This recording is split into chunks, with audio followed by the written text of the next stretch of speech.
Okay.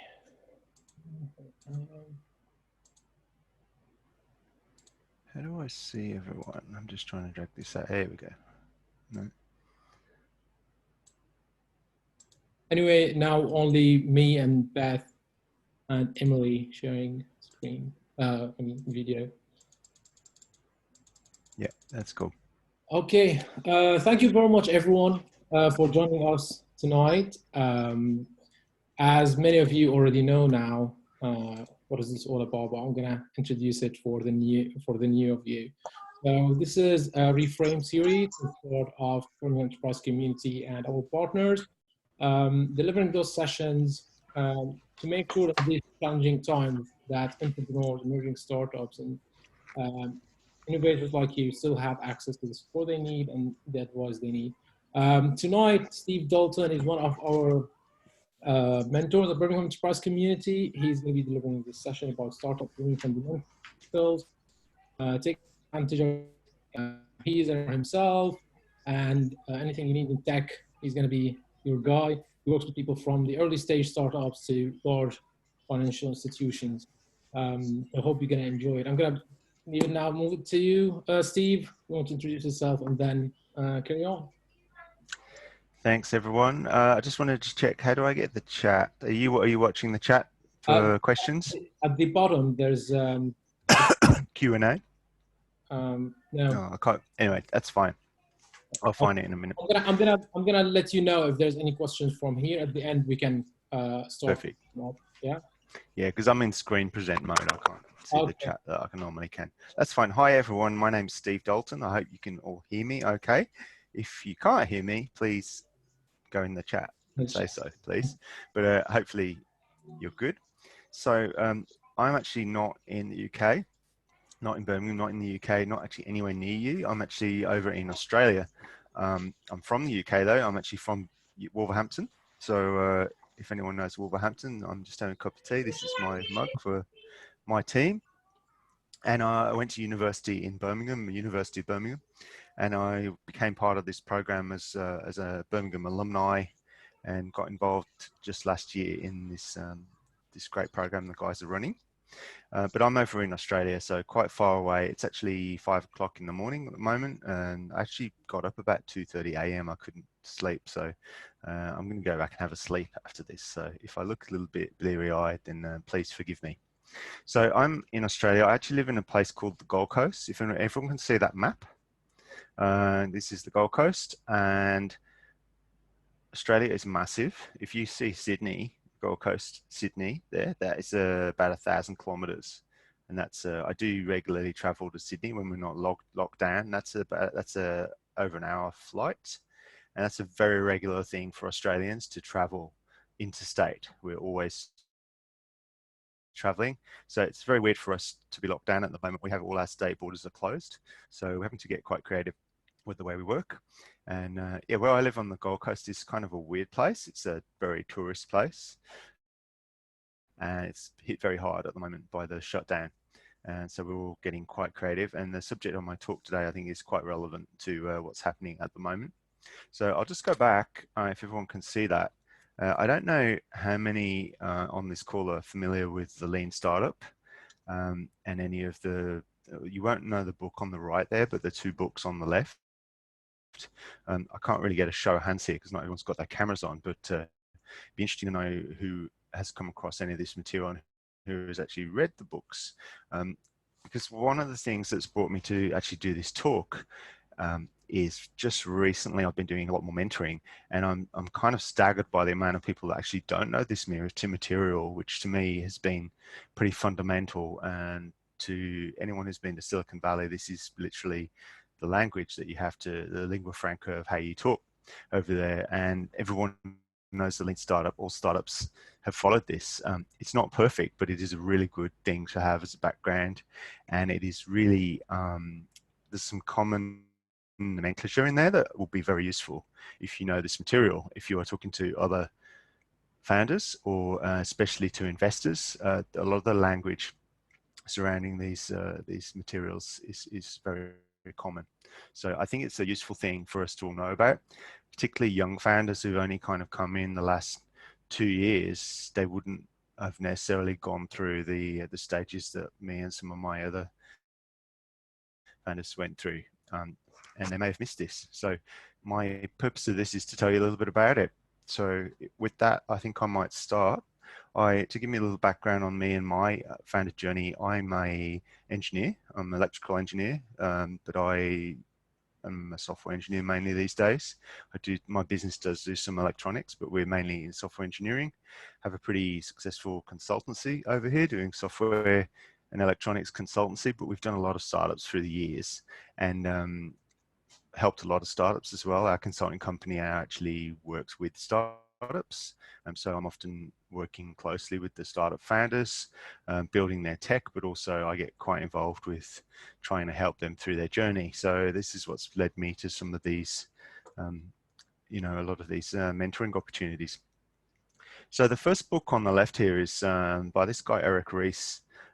He's an interesting guy. He's a little bit like me. He was an engineer as well. So a lot of his ideas came out of engineering.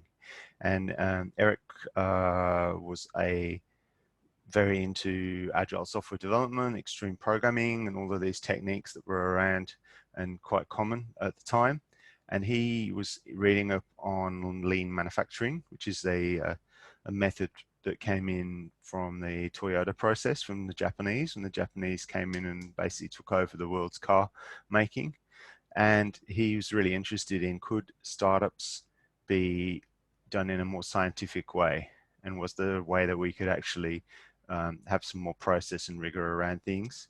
And he learned from a lot of his agile software methods, but also the lean manufacturing and all sorts of other things as well. And he brought it together into this book, The Lean Startup. Now, he wasn't the first guy to talk about this. There was lots of people before him. So the guy in the middle there, Steve Blank, he was actually a mentor of Eric's, and he talked a lot previously about something called customer development, which was all around, rather than developing products, it was all about developing your customers first. And Eric took a lot of Steve's ideas and put it into this book, and he thought it would only have limited appeal to some of the people around him in Silicon Valley, but the book was a phenomenon that went all around the world, and now there are lean startup groups all around the world that follow this methodology. And it's changed over the years. It's not perfect, and it has been tuned. And there's some things about it that maybe aren't quite so relevant today, but I'm just rereading it at the moment for probably the third time, and it's still very relevant. And I would highly recommend at least have a look at a few key chapters that I'm going to point out to you today.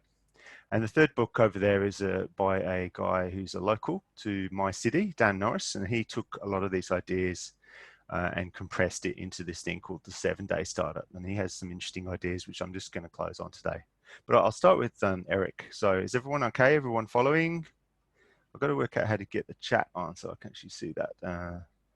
I think because I've got my screen share on, I don't see my usual controls. At the minimum, at the bottom of your Zoom window, there is something called participants, and there's a chat as well. Yeah. I've right. I got it. Sorry. Okay. My bad. Right. I can see it. Good. Awesome. Guys, add your questions to the chat, and then at the end, we're going to go through them. And anyway, now Steve can see them as well. I want to answer. Yeah. Right. That's cool. Right. So I can see participants, but not the chat window. Sorry. My apologies. Just going to make sure I get this more chat. Yes, I found it. Thank you. Thank you. Good morning. Good morning. Right. Excellent. No questions so far. Excellent. So where we at? That was me. So this is a very blurry picture, but it's to give you a bit of an idea of how things happened in the old days. So this was a very typical waterfall development, and this has been going on in companies for many, many years. We have, phases we go through: requirements, design, implementation, verification, maintenance. These are often different teams that are actually doing these processes, and there's a handover. And this kind of spilled over into startups, actually, this idea as well. And if you go through the 90s, and a lot of the sort of booms and busts of startups in the 90s, people were still doing startups this way. And a lot of people were saying, especially the agile software guys, were coming up and saying this is probably not the way to actually do it. So in Eric's book, there's a lot of chapters, so I'm not going to, this isn't a masterclass on startup, lean startup. I'm just going to pick out a few things. So he talks a lot about this process. Can people see my mouse, or is it just the screen you can see? Not sure if people can see my mouse. Things. That's fine. So he talks about this process. It's the build, measure, learn process, and this is a cycle that goes around in a loop. And a lot of people think you have to always start at the build at the top, which is not necessarily the truth. Actually, it's actually quite far from the truth. But generally, the way it does work, though, is you've got to build. You build some sort of minimum viable product, and then you measure, and then you learn from that, and then you go around the loop, and then you may pivot, or you may keep going around this loop. One of the things that I think is really interesting about this, though, is if you actually think of this backwards, actually think learn, measure, build instead, it brings about some really interesting thought processes. So actually think about, before you actually build anything, actually think about what you actually want to learn from your venture. And then, to actually learn that, what would you measure? And then to measure that, what would you build? So he goes on to build this up a little bit more. There's actually steps between the build, measure, learn. That's when you're actually doing things. So you're going around this loop again and again in the learn startup. Did not miss much. Yes, you can see the mouse. Excellent. Right. So I won't wiggle it around too much then. Yeah, this is where a lot of people I see are just caught all the time in this build phase. They're actually doing MVPs. They think they have to build an MVP, have to build. And they don't actually go all the way around. They actually build, they're doing something what they call as a pivot, but I wouldn't call it a pivot. And they just keep building. They're not actually measuring, and they're not actually learning and actually putting anything back into the build process. So I'm seeing this a lot, and this is kind of what's brought me to start to talk about this material a little bit more with people. If you go into the book, there's quite a bit on this. And Eric also has a whole load of principles that he talks about at the start. And if you go to the leanstartup.com principles, you'll see some of those. And this is just part of it. There's loads of other things, such as we're all entrepreneurs. He talks about metrics and accounting, different ways of doing accounting for innovation. And but this is one of the key things I think that's come out of that I take away from it, is this iterative process. And a lot of people also talk about pivots when you actually want to pivot, and that you don't necessarily have to pivot every time you go around this loop. So does everyone know what a pivot is? Yeah, I'm going to go back and Daniel. Yeah, sorry. Okay, so I'm going to restart. Sorry. So it's an MVP is something called it's a minimum viable product. So a minimum viable product is not necessarily working software. It actually can be far from that. I'm actually going to switch to can everyone see? I'm just going to stop this for a sec so everyone can actually see me. Is that okay? Cool, because otherwise I'm going to just fiddle with my mouse on screens. So a lot of people talk about minimum viable products. So they think that is actually, I have to build a whole product. So minimum viable product is really just the smallest thing that you can do to do an experiment and actually find something out and learn something. So startups are all around learning. It's not really, everyone thinks it's about business, but it's actually all about learning. It's actually, Steve Blank calls it a search. So startups are a search organization for actually finding answers to your questions. So, someone might think of a minimum viable product and they think I have to actually build a mobile application. I'm doing some financial management software and I need to build an app. I actually met some guy the other day that had spent over $18,000 building an app to improve his financial management idea. And it didn't actually have any functionality. He says, I've built an MVP and I've engaged someone and I'm talking to my customers. So for me, I actually think a lot more simpler with MVPs. I often use little cards. And if I'm doing a mobile app, I'll actually do it on the backs of business cards. And I'll actually use paper. And so for me, that is an MVP. An MVP might be a slide deck. It might be something very, very simple. But depending on what you're working on, your MVP might have to be something a bit more complex. But I really encourage people to think very, very basic on MVPs. And a pivot, I'm going to get to pivots, but a pivot is really just a way of a change that you have to make to your business to actually facilitate new learnings. So pivots, also pivots have names as well. People think there's just one kind of pivot. There's actually lots of different types of pivots. And if you go into the book, there's some nomenclature around that. Like a lot of people have heard of something called a zoom in or a zoom out pivot. And if you use those words with someone, they'll actually know what you mean straight away. So I'll tell you what those are later, but having the words to describe things is really, really useful in lean startup. So I hope that answered the question, Daniel, about MVPs and pivots. I will talk about pivots more in a minute, but an MVP is really important, but I think people are very, very, what's the word? I think people are really blinkered and stuck on MVPs is what I'm seeing a lot of. And people are just thinking, yeah, it's all about MVP. And that whole startup is an MVP and there's nothing else. And that's really part of this process that's kind of come about, that people think they're doing a lean startup, but they're actually probably doing something. Some people describe this as a just do it startup. Has anyone heard that phrase before? Just do it. You know what? It's like Nike quote. So the just do it startup is there. Just don't plan anything. Just go in there. Like it's just, let's just get your hands dirty, get in there and do it.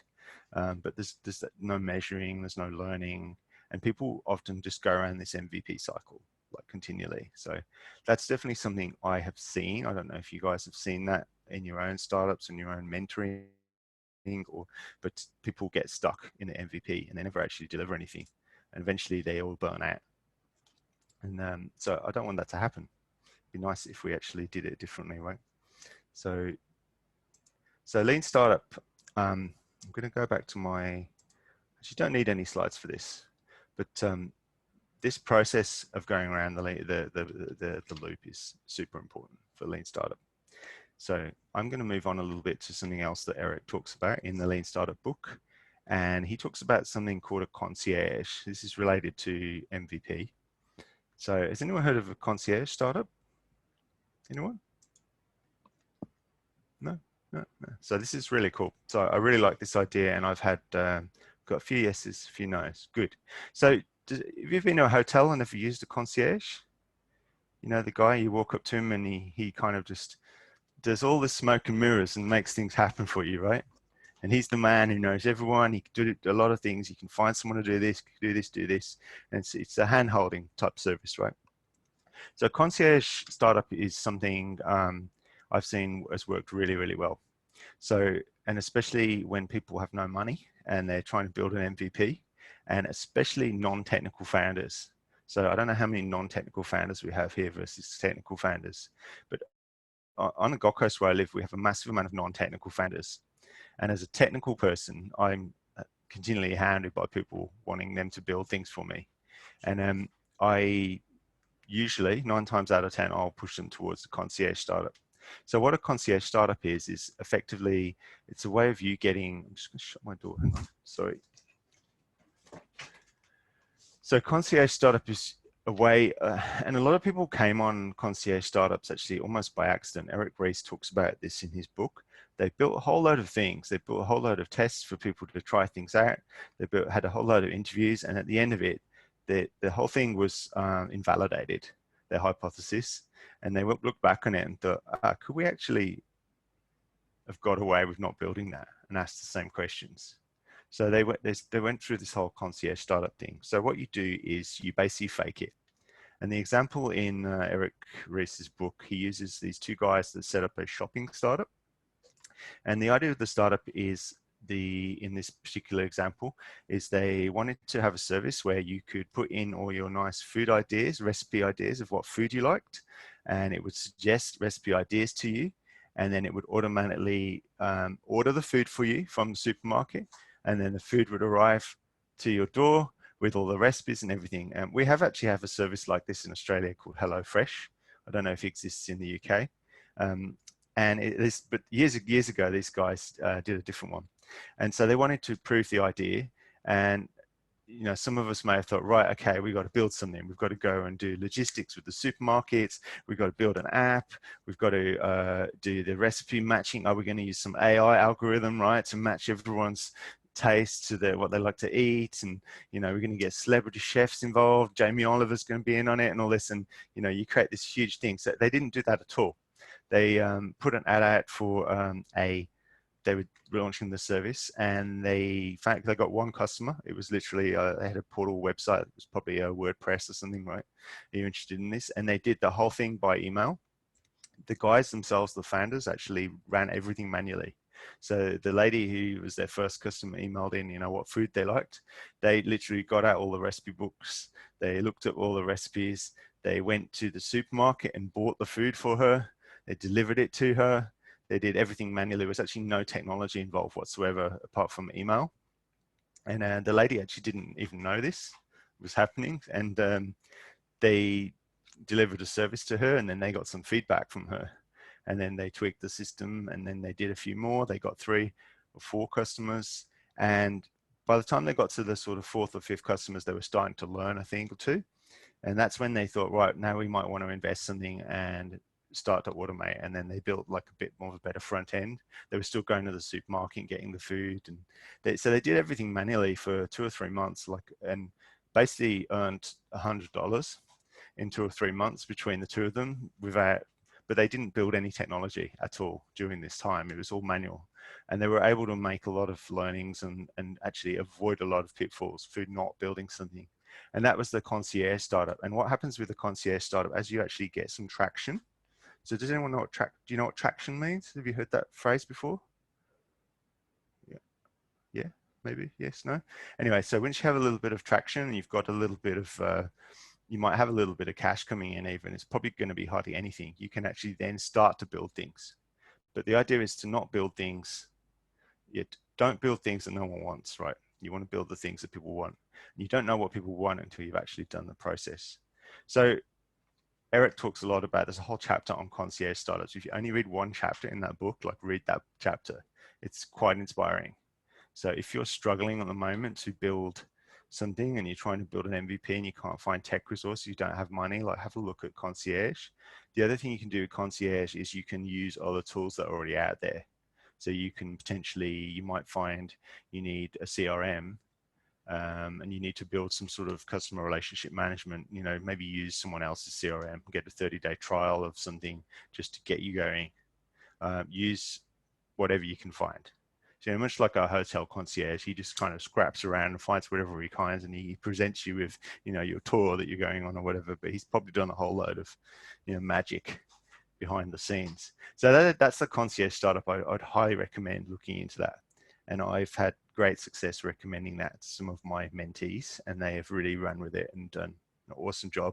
And at the end of it, they're always very appreciative that they didn't build stuff, that they did the experiment. So that's that. So I'm going to reshare my slides again because I just want to show you this guy. And this one, share. I hope this is okay for everyone. Right. So this guy is a guy I have a great admiration for. He's called Steve Blank. He actually is a lot older than he is in this picture now, but he wrote the book that I talked about right at the start, this middle book. Actually, I must confess I haven't read this book. I've read 3 or 4 of his other books, but this was apparently the original book to read if you want to read his original hypothesis. Anyway, he has a course that he runs out of Stanford. It's called the Lean Launchpad, and it was originally written as a bridging course between people who've done a startup weekend. So do you startup weekends in Birmingham? So if you had them on at all? We have now Tech Week. Tech Week? Okay, cool. A whole week. I love it. So startup weekends, a lot of people do startup weekends, especially students, and then they get stuck. They don't know how to get to the next thing.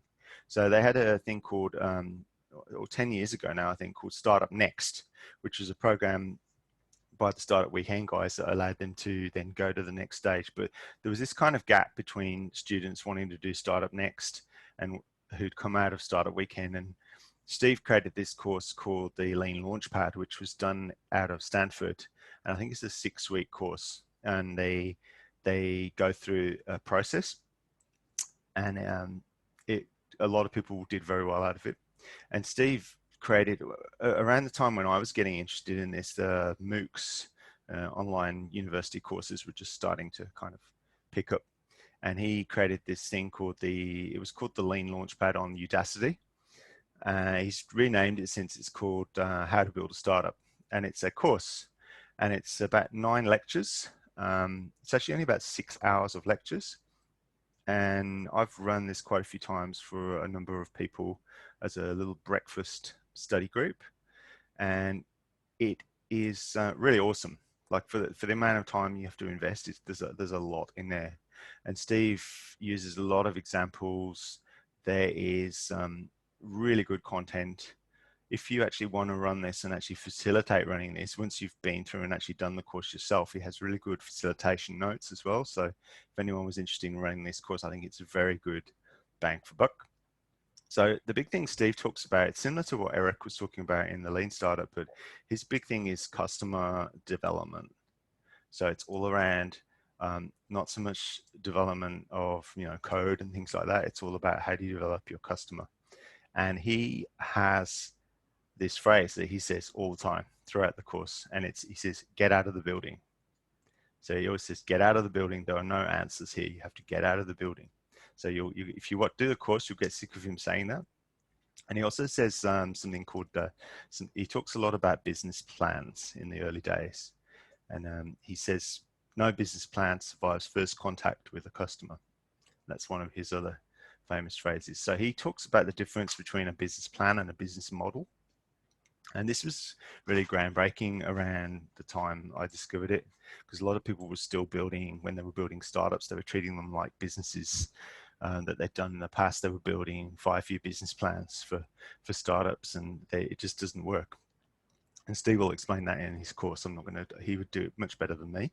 But he talks about something called a business model instead of a business plan. So has anyone heard of a business model versus a business plan? So I'm going to flick to this book. So this is a book by a guy called Alexander Osterwalder. Everyone always forgets about the second guy when they read books, right? So this guy, I actually pulled it up and I'm like, oh, I didn't know there was a co-author. That's very embarrassing. So they talk about this thing called business model generation. And the most important thing that Steve talks about, and the whole course is literally structured around this, is sorry, I'm on the wrong slide. There we go. Right. That's the book. So it's still around, still very relevant, has a lot of really good examples in it. Really good examples of companies who have used this process, and it shows you their models and all sorts of templates. So sorry, that's what I was talking about, the co-author. And this is an example of something called the business model canvas, which Steve talks about all the time throughout his course. And every lecture is actually a separate square in this canvas. Have you guys used the canvas at all? I did see it here. It talked about on the Slack at some point. Yes, yeah, cool, awesome. So this is the business model canvas. There is a slightly different version of this called the Lean canvas, which you may have come across too. I'll show you a Lean canvas in a minute. And there are also tons of other canvases. If you Google startup canvases, there are 20 different canvases now for all sorts of different types of things. But this was the first one, the business model canvas. And in the course, Steve will go through all of these blocks. And these things down the bottom, the costs and revenues, are kind of like the old kind of boring things. They're very important, but this is like from the old business plan. These things at the top are often not talked about in business plans, or not quite in this way. And the big one really is this value proposition in the middle. That's why it's big and long. But we also talk about partners, what activities you need to do to actually produce that value, resources, what your sales channels might be, relationships, and customer segments is a big thing now. It's like how you actually segment your product potentially. Now, there's a key thing about this model that people often miss. So at the top here, So you have it's designed for the company by you on, and then can you see in the top right here, it says iteration. So the point of this is to not just do one canvas. You have to keep doing them, and you might get quite tired of them by the end. But it's actually quite good to keep all your canvases if you do this process. So I'll just give you an example. This is a LinkedIn business model canvas. Now you can print these up really big on the wall in A3s. Some people will go to the lengths of making huge posters, like literally cover that whole wall. I like the A3, and I'll usually use sticky notes to actually stick onto here so I can move things around. And if you do the course, you'll go through each of these rectangles and fill in these as you go along. And the first ones will be very rough. And if you look in the book, you'll see all sorts of iterations. And if you look online, you'll see iterations of, the Facebook lean model, business model canvas, lots of different iterations of that. And you don't generally do this on your own. If you are a sole founder, it's kind of hard, but it's good to actually talk with someone and actually go through things as you fill these in. And the idea is, as you go around that loop that I showed before, the Eric Ries loop, is you fill this in.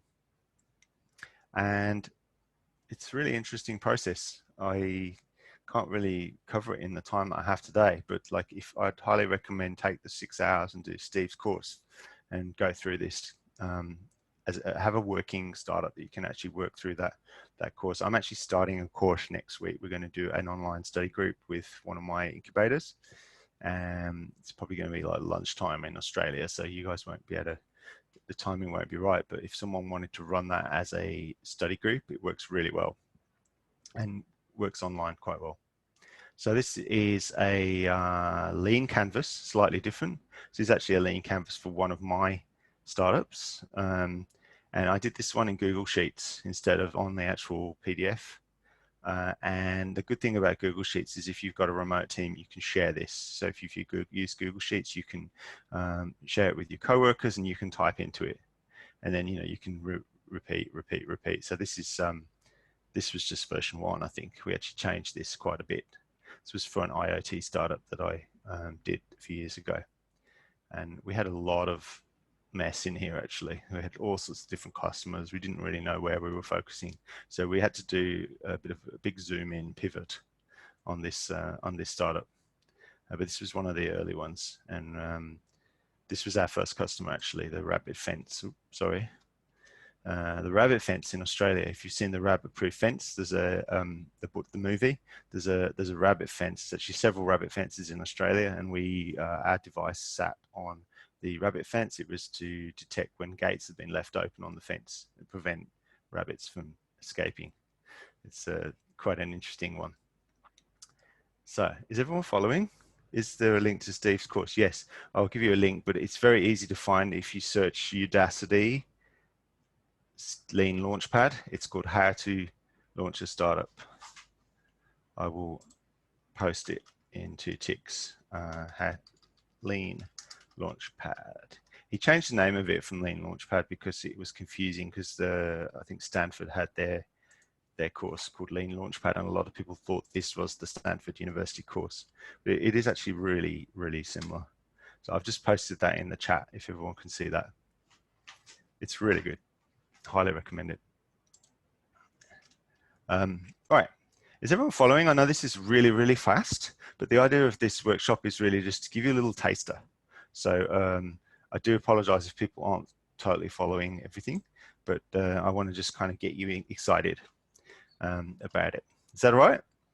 I'm looking for an expression on. Cool, awesome. So excellent. It's very hard to get feedback when everyone's muted. We do a Toastmasters group. Does anyone here do Toastmasters? I'm doing a side thing here. So we do Toastmasters on Wednesdays every lunchtime, and we meet in person. It's a public speaking tool, and we've just moved it to Zoom. And the Zoom meetings, we were really worried because in Toastmasters, we clap a lot. So you have feedback, right? So we have to turn on our mics and clap so everyone can get a little bit of feedback, because otherwise it's a bit hard when you talk and you don't get that. So what was I talking about? I was talking about lean startups, and I was talking about Steve. So yeah, so the business model canvas, really good to go through together. And it's interesting when you do it with a group and you all see each other's canvases, you'll find people go, oh, they've got a partners, they don't have a thing in partners, or they're missing something, and you'll see someone else's canvas, and people actually go, oh, I could actually help you, or we could actually merge our startups, or I could be a partner of you. Or I've done a little bit here. And so part of when we do the workshop, we actually talk through people's canvases a little bit and just get some feedback. And that works really well. I think when he does the Stanford course, if you watch the first lecture, there's actually about a 20-minute video of them doing it at Stanford.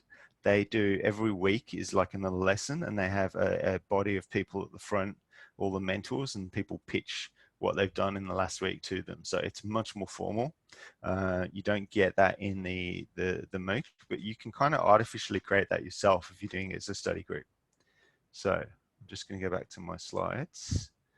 See if I can do this. I've only actually got a couple more slides, and then I wanted to actually open it to questions. So I wanted to talk briefly about my good friend, Dan Norris. So Dan is, let's see if I can share this. There we go, right. So, can everyone see that? Please post the link regardless. It would be good to know about in case we could refer to people. Fail to post the link, Rowan. Okay. Oh, Toastmasters, yes. So there's loads of Toastmasters groups. The Toastmasters, is that what you were referring to, Toastmasters? Yeah, okay. So Toastmasters groups, since the COVID thing, lots of Toastmasters groups have gone online. And if you go to toastmasters.org, you can actually find an online group now. So I was actually thinking of trying to find some groups around the world and just randomly join other groups. You know, you wouldn't normally be able to go to those, but now that we're all online, we're all one big family, right? So yeah, it's very, very worthwhile. And a lot of the groups are really learning very fast. I think this what's happened to us is causing people to learn very fast. And one of the things about lean startups and all of this stuff I've been talking about today is we're actually iterating very fast now. I don't know if you've noticed, like we're all going around these loops extremely quickly. And in the book, he talks about that. You want to go around that loop as fast as you can. Not by cutting corners in the learning and everything. You still want to do that, but you don't want to linger. So one of the things that Dan talks about, so Dan actually lives in my home city. Feel free to post. Yeah. Dan lives in my home city. He was actually one of the very first people that joined my co-working space that we started about 10 years ago. And he's a very quiet guy. He would have his headphones on and he would just be very, very focused. And he was at the time, he was actually working on a startup that's talked about quite a bit in this book. After that startup, he went and founded a company called WP Curve, which was doing WordPress maintenance. It was like a one-stop shop for WordPress maintenance anywhere in the world. It had a very fixed price. It was very easy for people to get on and have their WordPress site maintained. And he had 20 or 30 people working for him all around the world. He sold that to GoDaddy. So I don't know if in the UK you guys use GoDaddy much for registering domains, but they bought WP Curve and he got an exit. And he's now actually always wanted to brew beer. He had a few other startups on the side, but he's now got a pretty successful brewery now on the Gold Coast, doing very cool special beers. And there's a very big resurgence in craft beer here in Australia at the moment. I think it's happening all around the world, but very much so here. And so he's used a lot of the techniques that he's used in tech startups to now build a brewery. So the thing I like about Dan though, he compressed this right down. Can everyone see this okay? So I can't see, I need feedback from, yeah, cool. So the book's on Amazon. It's not widely around because he's an Aussie on the end of the world, and you know people don't usually pay much attention to us, but it is on Amazon. You can get the Audible. This is just the EPUB book that I have here, but I have the paper book as well. I've given this book to quite a few people. So he compresses the whole lean startup process down into 7 days.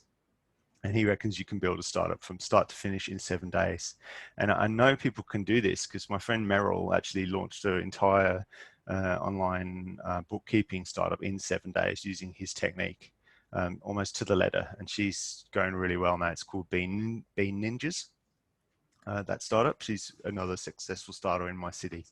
So he talks about, he uses a lot of stuff from Lean Startup, but also he does knock a few things in Lean Startup too.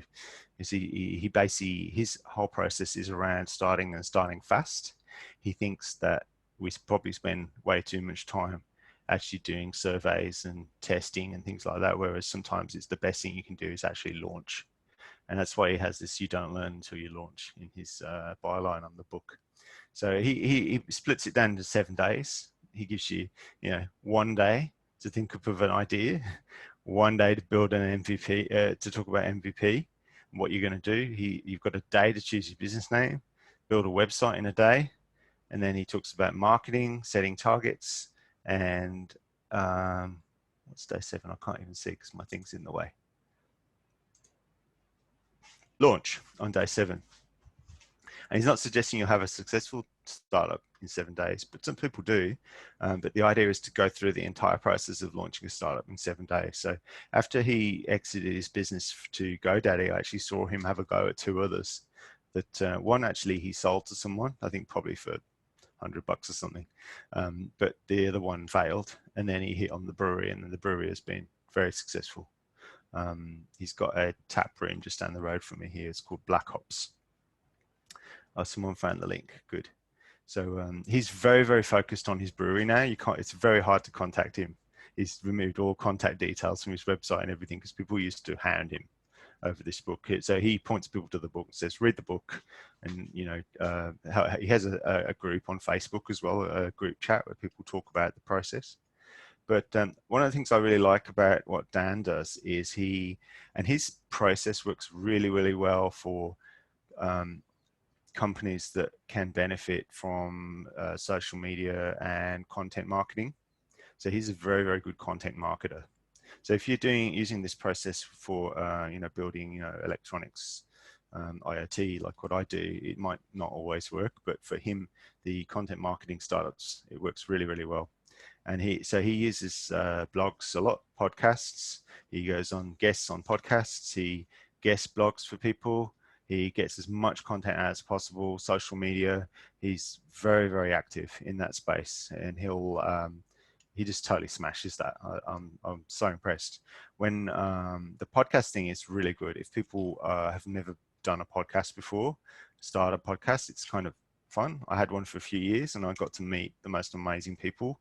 A conference is a great way to get into conferences for free and get to talk to keynotes as well. You can go in with a press pass, and it was a very good conversation starter for me. I wasn't very good at starting conversations with people. When I had a podcast, I could say, oh, I have a podcast, can I interview you? And people would love it. And so I ended up interviewing some quite famous people, and I had absolutely no track record of this whatsoever.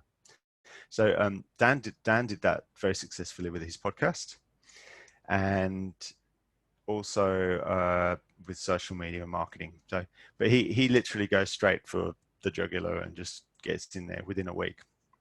So his book, I would highly recommend.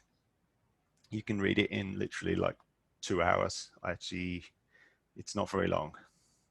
And he did that intentionally. He has some very good resources on his website, which I'd highly recommend. And I'm back on video. Oh no, yes. I just want to quickly show you. If you go, the links in his book actually are wrong now because they go to his website WP Curve. You have to go to 7daystartup.com. He hasn't updated that, but I'm just going to quickly show you some of the resources he has, which I really like. And this is one of them around business models. Yeah, let me see if I can share this to you. Share. Business models. Oh, it's not letting me share that particular screen. And if I share I'll just share my desktop, and then you should be able to get an idea for it. So can everyone see that business model evaluation? So it has this little business model evaluation. Everyone see that? Yeah. Anyway, he's got, when you're picking a business idea, if you don't have one, I'm hoping most of you guys probably have an idea already, but you may not be that attached to it. You might want to pick a new one. So he goes through the different business ideas, like he looks at profit margin, the market, you know, whether it's simple. He quite likes simple businesses that can get starting, whether it's got recurring revenue. So this was his business, WP Curve. It kind of hit all the boxes. And he talks about membership businesses, physical goods, info products, consulting. This is kind of what I'm doing a lot of at the moment, consulting, but I wouldn't consider consulting a startup. Yeah, he's very keen on SaaS, software as a service, and recurring revenue. So that's just one of the things that he has on his website. He has a whole lot of worksheets as well. They're all Google Docs, and he's very sharing with everything. He shares everything about his businesses as well. He's very transparent, which I really like. He shared all his revenue and all sorts of things when he was actually building his startup. So I would recommend that. And the last thing I was just going to mention, I didn't really cover it very well before, but I'd highly recommend you read the book because he'll do a much better job than me, was around the pivots. So have a look at pivots. If anyone is pivoting at the moment and thinking they're pivoting, have a look at the different types of pivots. There's like 10 are listed in the Lean Startup book, and they have actual names. And it's quite interesting. And like a lot of people, I do a lot of like technology pivots, which is kind of me picking different technology, and because I'm a tech guy, I'm always thinking about the technology, but there's all sorts of pivots in there. Zoom in and zoom out is the first ones kind of people come at. It's usually you're zooming in on one part of your product and you say, well, this is going to be my new product, because all of this stuff's cruff and no one actually cares about that. But then he has a zoom out pivot, which is literally, you know, I want to actually make this product a lot broader. But they also have things like market segment pivots. There's like a customer usage pivots, and they've given them all names. So it's really good exercise for you to have a look at those. I can share them in the channel, the names of them, but it's much better actually reading the book. So there's a good, the good thing about Eric Ries in particular, if you do read the book, he has a audio book and it's read by him. So I really like it when the author reads the book. And he's got a new book called The Startup Way as well, which is, it's a follow-up book, and that's for people who have followed the Lean Startup technique and they have, but they're having trouble scaling up because they often hit all sorts of what's the word? They hit all sorts of blockers as they grow and become more like an institution, becoming institutionalized. So he's trying to help people prevent them from being institutionalized and be able to keep rolling. So I'm going to roll it onto some questions now. If anyone has any questions, I know that was very, very fast, but the idea of this is just to really whet your appetite, not to give you a, is that okay? Yeah, thank you very much, Steve. Guys, if you have questions, start having them on the chat, and I'm going to unmute your mics according to who's sending their questions. No questions so far? It's all right. I can go back to bed. Okay. I was just going to say, if people do want any templates or any of these things, for there's plenty of stuff online, but you'll get kind of swamped if you do search sometimes. There's like, 50 different versions of the canvas. There's a lot out there because this has been around for many years, and sometimes you get a little bit confused. So that's why I always say to people, go back to the original material and at least read that. Yeah. So Daniel, I've unmuted you, and then I'm going to go to Jamal for questions. Thank you, Steve. That was a really good kind of overview of some of the Lean Startup stuff. In terms of, for those people doing a non-technical business, because some of the stuff within the Lean tends to focus a lot on kind of techie businesses, how can they still implement this kind of strategy to maybe a product-based business or a non-technical service-based business? Yeah, so I don't know if I quite agree with that. I think if you look at, sorry, Daniel. So if you read some, Eric Ries was a techie guy as an engineer, right? So he did come from a technical background, and he talks about agile, and he talks about extreme programming and things like that, which might kind of freak people out. But the core of this is really about like experiments and finding your customer, finding out what your customer actually wants. So any startup's going to have that problem, no matter if you've got tech or not. You need to, unless you're running some sort of charity or philanthropic thing, you're going to have some sort of customer who's paying you some money. And one of the things that I didn't mention before, and one of the big things Dan talks about is when you're doing customer discovery, it's all about will people actually pay for it? I think a lot of people will test out their startup ideas on their friends and their family. They'll even do surveys and say, hey, yeah, I've got this great like restaurant booking thing. Would you use this? And everyone's like, you know, yes or no. Most of the time people err towards the whole, to be nice, they'll say yes. But the core of this is really, will people part with their cash? So a lot of these experiments that they do, and Eric talks about like split testing and things like that, which is A/B testing, which is with websites, you know, where you put people down one path or the other. But the thing about split testing, A/B testing, that existed way before the internet and technology. That was originally done by companies selling catalogs, doing catalogs for online, mail order catalogs. We were the first people that did split testing. They would send, you know, you would get one version of the catalog and I would get one version of the catalog, and then they would track sales. That was pre-internet, probably pre-IT, some of it. So I think a lot of the ideas, even though there's a bit of tech in there, especially Eric's stuff, you can put them anywhere. If you do Steve Blank's course, he is very non-tech. Like the main company that he talks about as his example through that course is actually a football shirts hire company. They're like doing football shirts for football fans, where you can rent your shirt. And that's even though that's, some people look at it and go, oh, that's a bit lame now, you know, with the internet and all of that. It's actually a really good, solid example.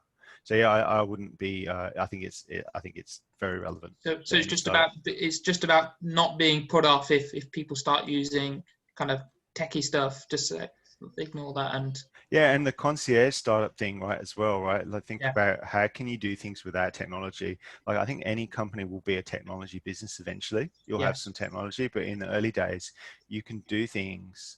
You know, think about the kids on the street selling lemonade, right? That kind of thing, right? You can do. Anyone can sell a little bit, do a little business and be entrepreneurial without having any technology. But you know, those little kids might want to start the next Schweppes, right? And then that's going to have a lot of IT. But you know, I think it's very relevant. I don't admit to use all the techniques myself. You know, we are inherently lazy as human beings, right? We go down the easy path. And one of the things Eric talks about, and Steve talks about this too, a lot of the, especially all the measuring stuff in the middle is actually quite boring. And a lot of people are really put off by it because they want to build stuff. And they're like, well, I actually don't want to do all that stuff. That looks like way too much hard work and it's boring. Why would I want to do that? This isn't what I signed up for. So yeah, I think it's really good to go in with your eyes wide open. If you really want to like make it in startups and actually give this a really good go, right? We're not doing this for a hobby half the time. Maybe some people are, I don't know, but we need to eat, right? We need, eventually this has to create some value for us. So you have to knuckle down and do the boring stuff. And startups, Eric talks about lean startups, especially as it's all about management. And, you know, there's lots of management in here, you know, and a lot of people go into startups, especially when you're young, you're like, I'm not a manager, I'm just a student, I'm doing this, you know, but you know, you got to be a manager. You got to actually step up and be a leader. You've got to do all sorts of things that are probably way above your level of experience, but this is how we all grow and actually get on with it. So yeah, there's a lot of hard lessons, right, in these things, but you know, I think it's good. Learn them as quickly as you can. Thank you. I think there's a few more questions if you want to take care of that, Amran. There is now Jamal. Thank you, Amran. Go on. Hey, Jamal.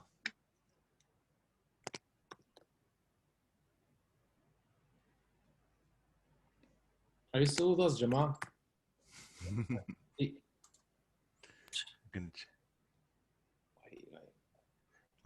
What someone's asked in here, text question as well. No, can you hear me now? Yeah, we can hear you, Jamal. Hi, Steve. Thank you for the presentation. In the matter of fact, I'm a fan of both Eric and Steve. And I got a couple of questions, if I may. So you said a nice thing about the 7 days startup, and that's very good for content marketing or things related to that. But you cannot get a service in 7 days, or at least test it in that way. So one question that I have um, is it wise to go and to go after industries, right? So if you have a couple of ideas, let's say you have 5, 7, 10 ideas, and you want to choose among those ideas based on the viability of them. So you turn the ideas into opportunities, into products or services later on. How can you decide among those? So they are not ideas, but they are things that you can take further and you could start. Yeah, so I think the big thing Steve talks about is, talk to people and watch their pupils dilate. So he's like a big fan of face to face, right? And actually talking to people and seeing how they feel about it rather than like the survey. So my own startup, my own business, I do quite a lot of B2B, like business corporate stuff. And so I'll actually go into corporates and actually talk to CEOs and CIOs and things like that, and actually really have a really good, honest conversation with them and see how they feel about it. Those startups, I don't know how it is in the UK, but I don't see enough people here really going after the corporate customers. They will often kind of err towards like the easy stuff. Especially when you go to things like startup weekends, there's a million coffee ordering apps or little tiny things. So I think if you're gonna, I guess it depends on what your why you're in this, right, as well. Like, do you want to make a ton of cash? Do you want to do something that's more impactful? There's lots of reasons why people are in this. Some people want to build a $1 billion unicorn. If you want to do that, I'd suggest you go after like corporates, go big, B2B. You're probably not going to be the next Facebook.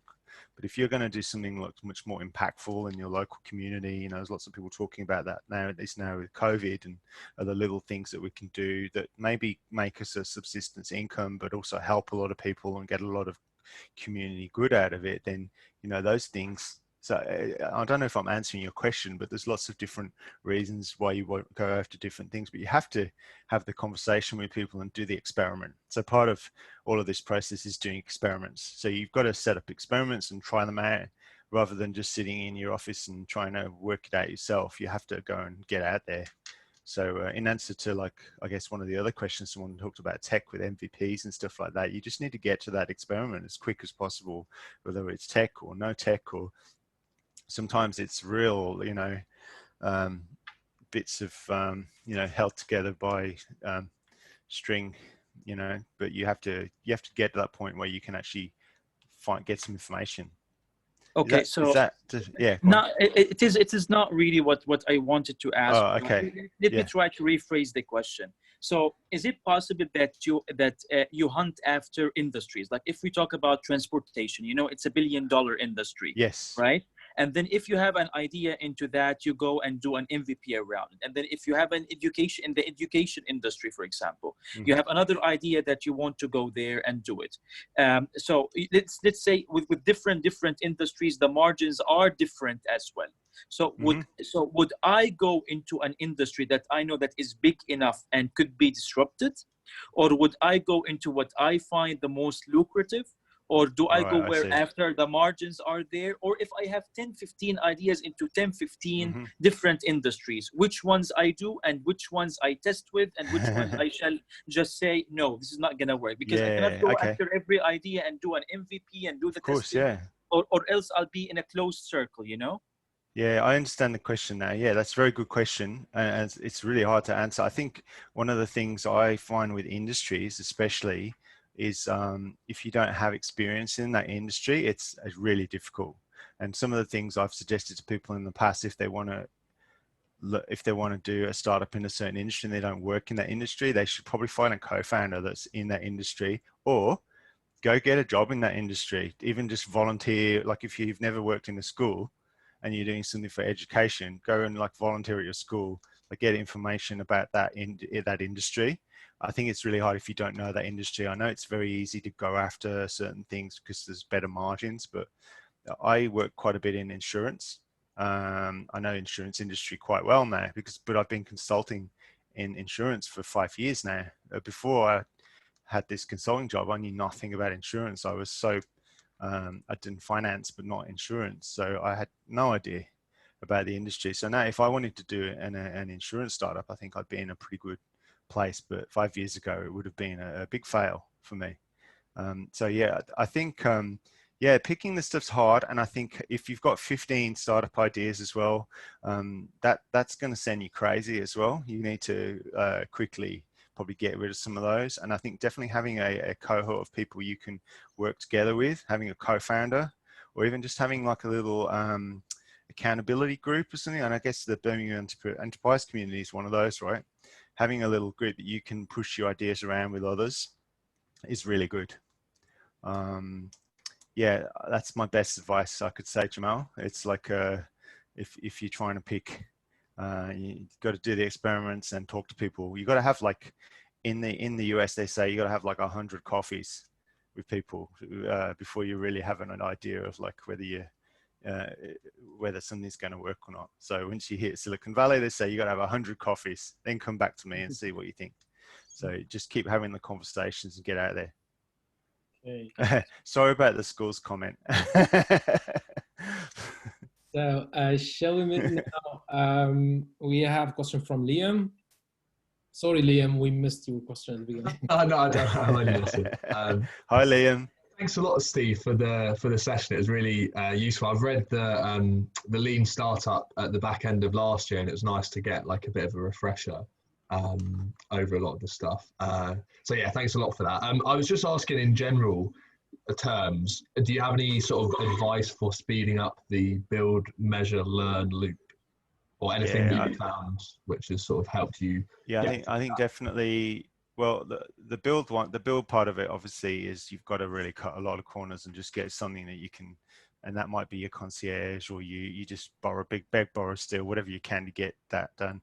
The going around the sort of whole measure learn thing, I think for me, not having too much, because this is like a science. Think of it like science, right? Scientific hypotheses. You don't want to have like 10 things in there. You've just got to drill it down to one thing. We're going to just try this one thing now. We're not going to get too sidetracked by all of these other things. So try and do smaller. If you look at the Toyota lean process, they talk about batch sizes. One of the big things about manufacturing is batch sizes. You want small batch sizes. So you want to be able to do little loops, not big loops. You may have a big loop that's made out of lots of little loops, but those loops, you want to kind of keep them quite small and manageable. And yeah, I'm not a huge fan of, I don't know, I'm not like a content marketing person. I'm more electronics, IoT, gadgets and stuff like that. I will kind of use probably a much smaller research group than most, whereas some people may do like a huge like split test, right? And do like a Google AdWords and put it out to 10,000 people. My personal preference is mainly because of my industry is I do a lot more face-to-face. Here's a gadget, put it in their hands. It does this, this, and this. Do a demo.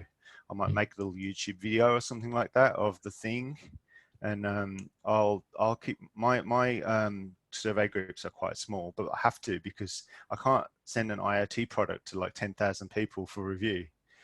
Whereas if you're doing, education, online education, and you've got like two different types of course, and maybe your curriculum's a bit different here, there, you could easily do like a split test on that, right?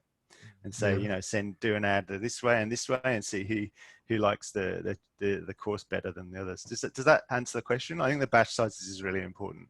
Yeah. No, that's super helpful. Thank you. Mm-hmm. Cool. I'm glad you read it. Good on you. Yeah, no, it's really, really good book, actually. I'm definitely going to reread it after this. Yeah, well worth it. Someone asked in the chat, there was a question on the text chat. There was the question from David, but it got answered throughout the chat. Now I think someone just asked about what tech they should use. I think, now he's going to, Mo, it's yours now. oh, okay, cool. Well, obviously, the emphasis on this whole thing was around tech, but with startups based on services and products, would you say there's a minimum requirement regarding tech for a startup? Sorry.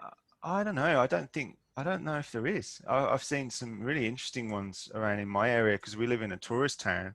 There's all sorts of people popping up, all sorts of, I guess in the old days you would call them, small businesses. There would be, I don't know if you've read like books like The Richest Man in Babylon and things like that, right? Where they talk about the market and the market seller, and there's lots of entrepreneurial spirit was back there, right? Where people were just making little products in the market, and there was no tech involved there, right? And they tried things out, and I guess it was all about who came to your stall and who haggled with you and who got what. And I know we live in a tech society now, and if you want to get that hockey stick growth, right, you're really going to have to use tech. Most startups will not scale like a hockey stick if you're not using tech. But in the early days where you're doing your experiments, I think you can actually keep it really, really simple. And you do photography, right, Mohammed? Is that right? Yes, that's the one. Yeah. Yeah. So, like that, while you've got technology and you've got digital photography and all that kind of stuff, and you've got technology obviously for doing your photos and all of that.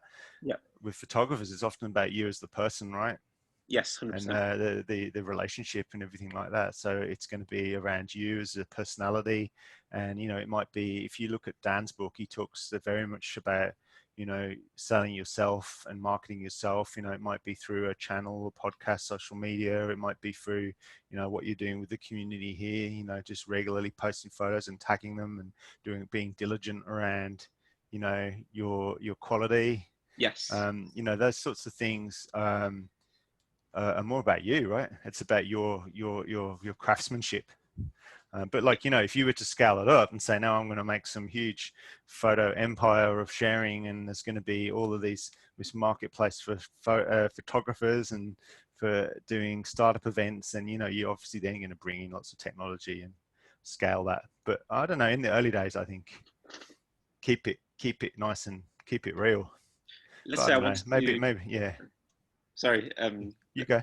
Sorry. Let's say if I wanted to build this vast empire as such, what would be my steps to get into there, or what should I look into?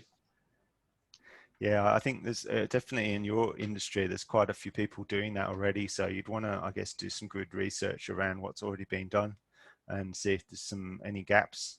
I've got a few friends doing photography startups around weddings. One of my friends in Cairns does like a wedding album type photography startup, and she's got a marketplace, two-sided marketplace for that. It's been quite a challenge for her. She's gone through quite a few pivots and almost quit several times. So I've helped her a little bit just as a friend, So I'm happy to put you in touch with her.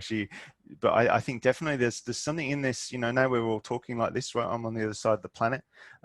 There's something in this, like we need to network better. We need to find other people who've already failed and maybe try and avoid those failures. Like failure it can be good, like embrace failure, but there's no point in just failing just for the sake of it and not actually doing your homework early on. So I see a lot of people who are literally just going straight at failure, like head on. It's like, well, you don't want to just set out to fail right from the start. Yeah. So I would say, have a look at what other people have done.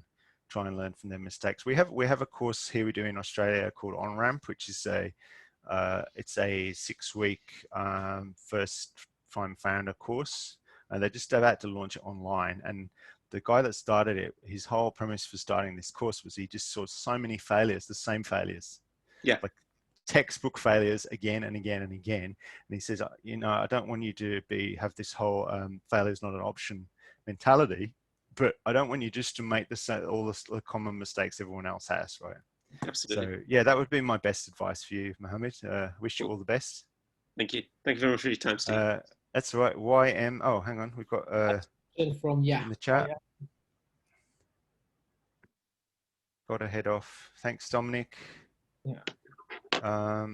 Printer industry is popular in France. Sorry, who's that? YM. Oh sorry. YM, I think you just got my initial, but it's Yusuf. Okay. Yusuf. Hi, Yusuf. I'm alright, thanks. Thank you for this session. And as I was going through and I was hearing the questions, I thought, you know what, I might as well ask my question while I'm here. So my background is in law. I graduated last summer, so freshly out of university, and while I was at uni, I started a job with a competitive intelligence agency as a researcher. So law, research, same thing basically. So I thought, you know what, I'll get off there and then try and get into the business world through that. And in that time, the more work I was getting, the more I realized how much business knowledge I was lacking. So in the time, I picked up side jobs. So I've worked for DHL Supply Chain, and also currently I work for a company called Hawkeye Innovations, which is more tech. More tech side. But I just wanted to ask, what steps can I take to try and build up my knowledge? And also, I think I forgot to say, I also started an online MBA course to try and get a bit more knowledge, even though I know it's not as comprehensive as a business school. But I thought, you know what, it's a starter for sure. So I just wanted to see if there's any pointers you've got. Sounds like you're doing pretty well from what I can hear. Like, I don't know if I'd recommend going full into MBAs or anything anyway. Like, I think definitely getting experience, like volunteer, if you can't get paid work, like do internships, like volunteer. Like in the early days when you're first starting out, like I volunteered my time a lot. Like nowadays I have to be really kind of strict now with my time, otherwise it gets crazy. But when you're young and you're just starting out, like volunteering is really good. I would definitely encourage you also, those industries you've touched, like you said, you studied law at university, is that right? Yeah. So like look at the industries as well. Like, so legal startups is a big thing, compliance, and what do they call it, compliance tech, I think. I can't remember the name of it now, but there's a whole startup there's a whole startup area now around that, legal startups and compliance and things like that. Have a look at things you've done already. I would encourage to do a little bit of a whiteboard session with yourself, right? And put up everything you've done, and get out there. LinkedIn is really good. Yeah, I've been using that quite a lot. Make connections and talk to people. But like, as far as like, if you're talking about like technical knowledge, and I'll include business as technical too, like just learning things like the MOOCs are really good. I wouldn't waste your money on MBA personally. I know a few people I know are going for MBAs, and it's so expensive for what they get. For me, I think, a right. full MBA course was something in the medium to long term, but because of the current environment, I thought, you know what, everything's at a standstill, so I might as well try and get ahead of the curve and see if I can build up some my knowledge in this current moment and see where I am when hopefully this finishes, and then take it from wherever I am then. I think we're in a position at the moment. There's a golden opportunity for people right here to take this time we have, and this kind of different mode the world's in at the moment, because we'll get out of this and there'll be a boom, right? And the people who prepped themselves and actually got themselves and made use of the time and didn't just sit there watching Netflix the whole time, as much as I quite like to binge Netflix now and then, they'll be the people that will come out like really at the end of this very strong. So yeah, I think you're doing the right thing, like educating yourself. I would definitely, as I recommended to the other guy, like get involved in communities as you are already, reach out to people. If you do go on LinkedIn, don't be scared to like approach people who are like really senior. Like I've had some really good success just like actually pinging people on LinkedIn who I'm like I'm just going to take a punt and like message someone like really high up. And people do talk to you, like if you have a good opening, and get introductions from people that you know as well.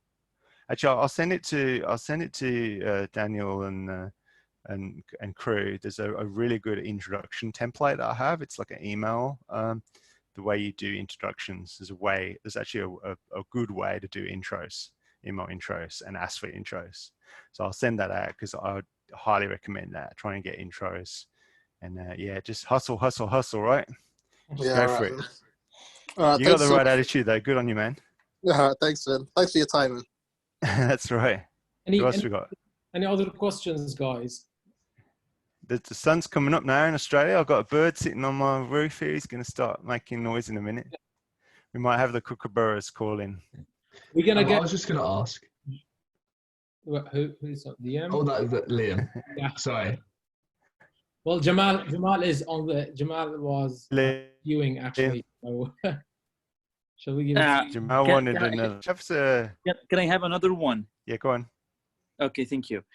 So let's say, for example, somebody is trying to somebody is trying to build an education platform, let's say, right? And he wants to find a way to test that quickly with people, as you said, test fast, fail fast. Mm-hmm. So you go out to the students or to the professionals and you start talking to them about what you're offering, or you talk and try to understand or empathize with them to get more of a feeling of what are the pains or the problems that they have. And do I have to reach the hit, as they say, which is 100 people, which is the right number of candidates to ask what is the problem, what do you think about it, and do you do this before you have a prototype or after you do a prototype? So how would you sequence it? Yeah, I think the 100 people thing I was talking about was kind of more, not so much about customers, it's about like just having conversations with people. They don't necessarily have to be customers. They could be, you know, investors, other founders. That was more like a face-to-face thing. I don't know if you have to launch into like having like 100 face-to-face conversations with customers. And one of the things you'll see in the books, they did talk about like, don't always listen to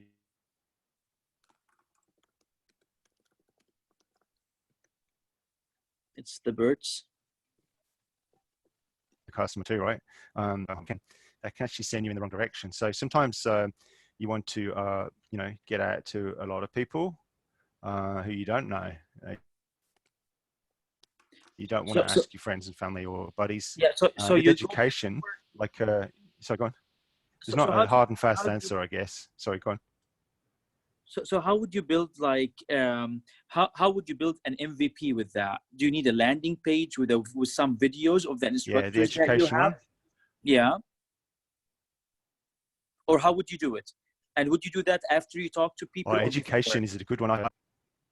Well, I've got a few friends that have launched online education things, and they've done quite well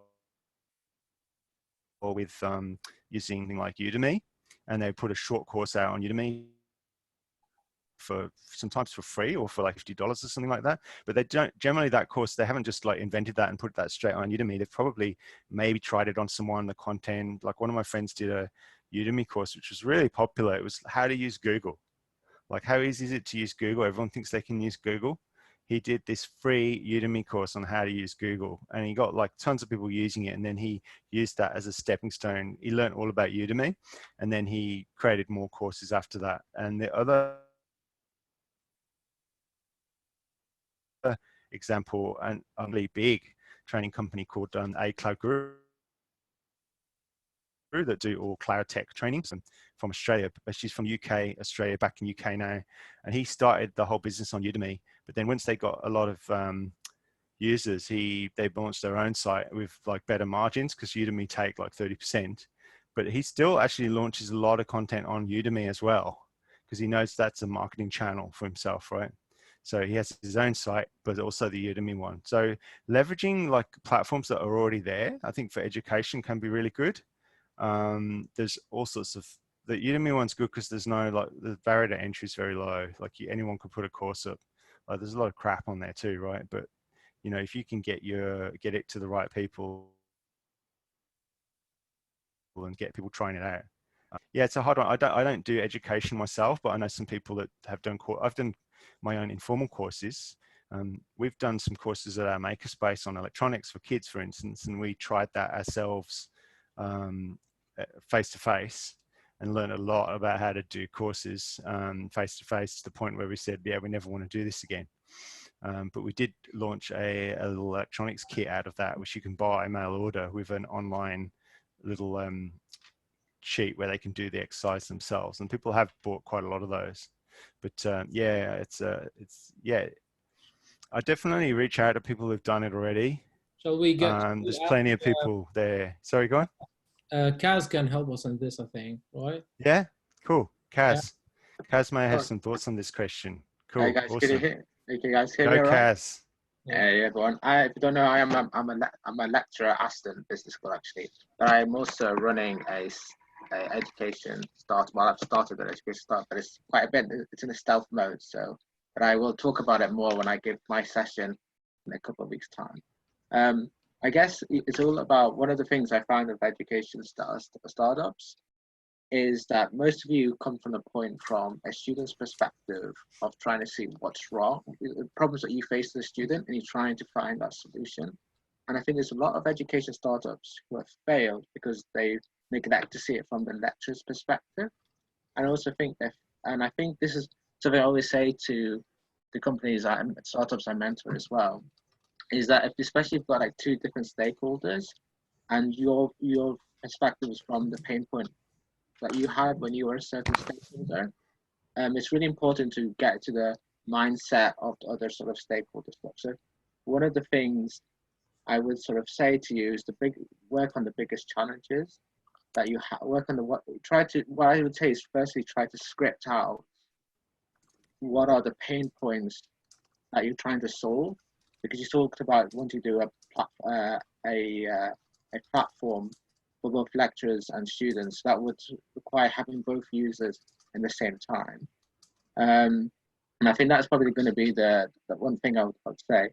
With regards to how to test your proposition, it depends, again depends what your idea is, but I was building a collaborative platform for online teaching because of a pain point that I felt when I was teaching online courses. But one of the things I did is I used WhatsApp groups, Google document groups, and I was part of the students to try to build that collaborative platform so I could test my underlying assumptions and understand the pain points, the journey these students are going through, better than had I done a sort of interview. So I felt comfortable building these artificial platforms using different other collaborative technologies available to me to be able to test my assumptions going forward. But what I would say, and just be careful, is the students are not going to be paying for that platform. It's going to be the university. So you've got to find ways to do that. So for that, I was already not setting my product per se, but saying this product's coming out to market soon. These are some of the pricing we've got.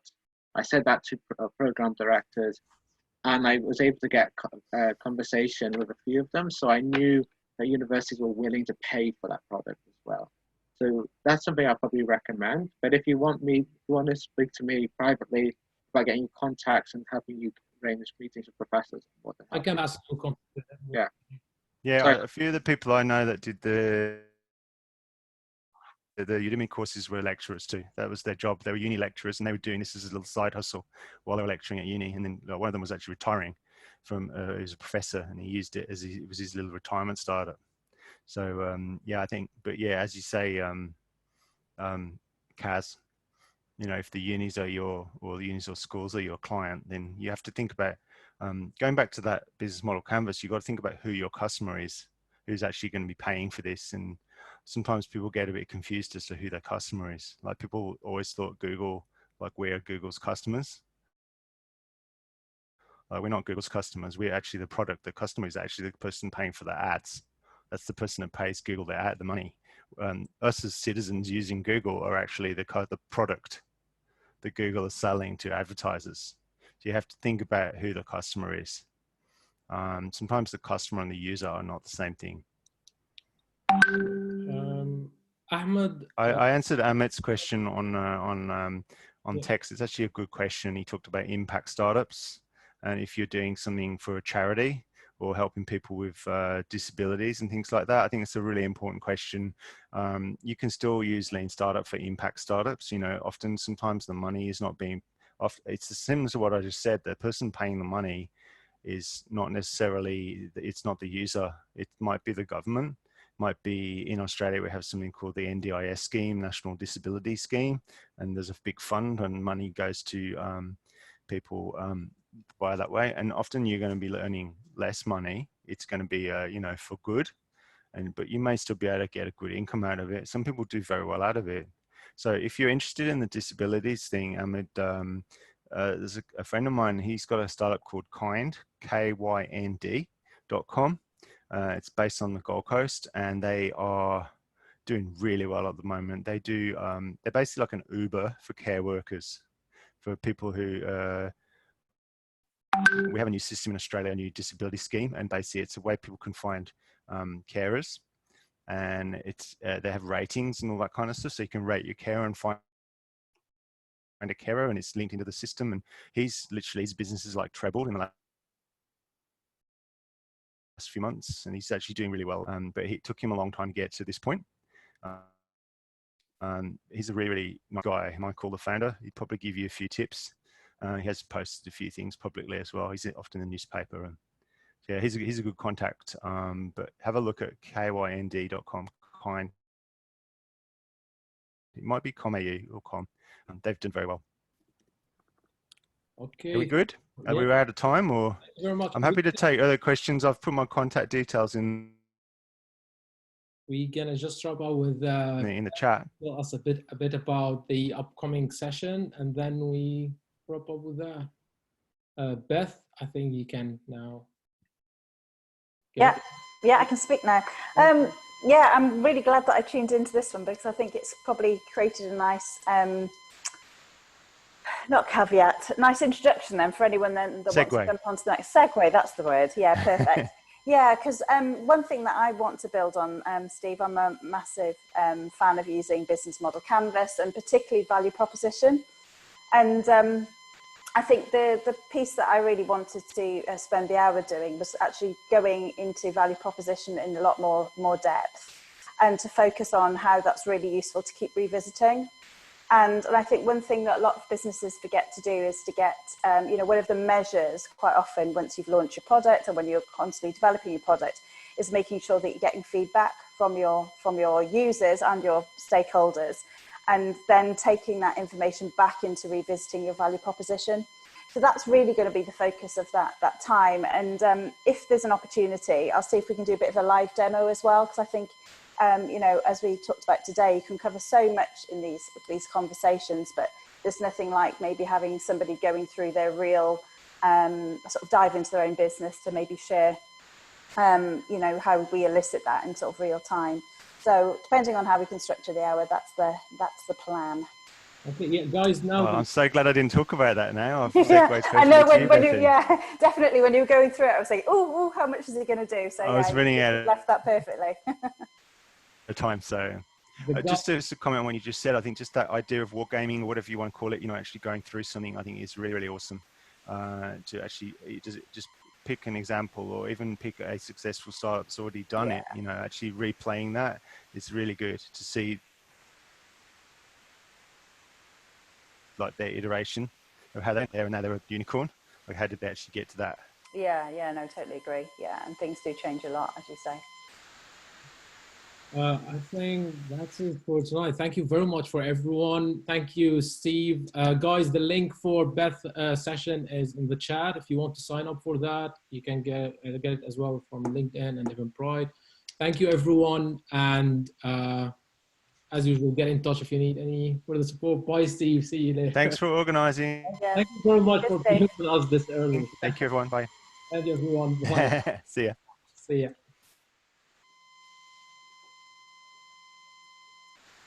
YouTube.